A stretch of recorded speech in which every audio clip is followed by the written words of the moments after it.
খুব ভাগ্য নিয়ে জন্মাতে হয় সুখে পুরুষের শাসনে থাকা। পুরুষ ততক্ষণ আপনার যতক্ষণ সে আপনাকে শাসন করবে, রাগ দেখাবে, অভিমান করবে। পুরুষ যখন নীরব হয়ে যাবে তখন বুঝে নেবেন আপনি তার মনের মধ্যে থেকে উঠে গেছেন অথবা আপনার জায়গায় অন্য কাউকে শাসন করছে। পুরুষের রাগ, অভিমান এবং শাসনে নিজেকে আসক্ত করে দেখুন, জীবনে কোনো কিছু হারানোর ভয় কাজ করবে না।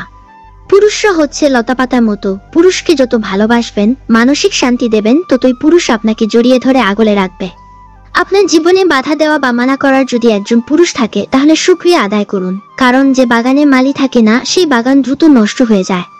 প্রতিটা স্ত্রীর উচিত তার স্বামীর কাছে অন্তত দুটি বিষয় জিজ্ঞাসা করা। 1 নম্বরে, আপনি আমার কোনো কাজের উপরে বিরক্ত হন? কোনো কাজ করলে আপনি আমার উপরে অসন্তুষ্ট হন? এই বিষয়টা ক্লিয়ার করে নেওয়া। আর 2 নম্বরে, আপনি আমার কাছে কোন ব্যবহারটা আশা করেন? কোনো কাজ করলে আপনি আমার উপর সন্তুষ্ট হবেন?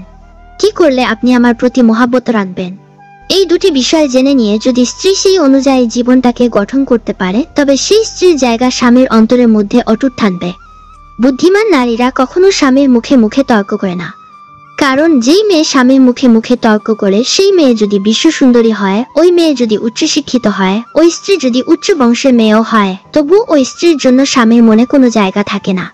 ধীরে ধীরে স্বামীর মনে শুধুমাত্র তার প্রতি বিরক্তি তৈরি হতে থাকে এবং সংসারে কলহ ও অশান্তি সৃষ্টি হয়। যে স্ত্রী নামাজের পরে হাত তুলে বলে, রাব্বুল আলামিন, আমার স্বামী যদি জান্নাতে যায় তাহলে আমার স্বামীর জন্য যে হুরগুলো তুমি বাজেট করে রেখেছো, এই হুরগুলো আমার স্বামীকে না দিয়ে আমাকে হুর বানিয়ে আমার স্বামীর জন্য বাজেট করে দিও, ওই স্ত্রীর মতো ভালো স্ত্রী দুনিয়াতে আর কেউ হতে পারে না। প্রিয় বোন, মনে রাখবেন, স্বামীর থেকে আপন ব্যক্তি দুনিয়ার জমিনে আপনার কেউ হতে পারে না।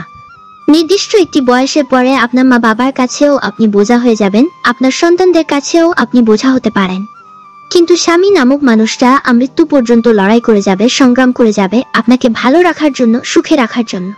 যে স্ত্রী স্বামীর মুখে মুখে তর্ক করে সে যদি বিশ্ব সুন্দরী হয়, উচ্চ শিক্ষিত হয়, তারপরেও তার জন্য স্বামীর অন্তরে কোনো জায়গা থাকে না।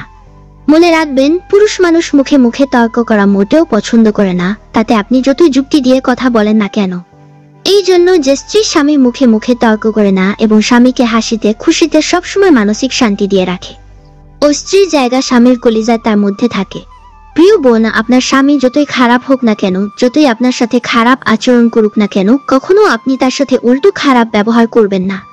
মনে রাখবেন, নিমপাতা তিতা হলেও তা ওষুধের কাজে লাগে। দিন শেষে এই স্বামী আপনাকে সবচেয়ে বেশি ভালোবাসবে, যদিও সে আপনার সাথে খারাপ ব্যবহার করে। মনে রাখবেন, যারা আপনাকে বিভিন্নভাবে মায়া দেখাচ্ছে, মায়া কান্না করছে, স্বামীর সাথে যখন ডিভোর্স হয়ে যাবে তখন এরাই আপনাকে উপহাস করবে। একজন পুরুষ কখনো রূপের জন্য তার স্ত্রীর সাথে সম্পর্ক ছিন্ন করে না। সংসারে অশান্তির সৃষ্টি হয় তার আচার ব্যবহারের কারণে। যে স্ত্রীর আচার ব্যবহার ভালো হয়, তার রূপ না থাকলেও সেই সংসারটা জান্নাত মনে হয় পুরুষের কাছে, এটাই বাস্তব।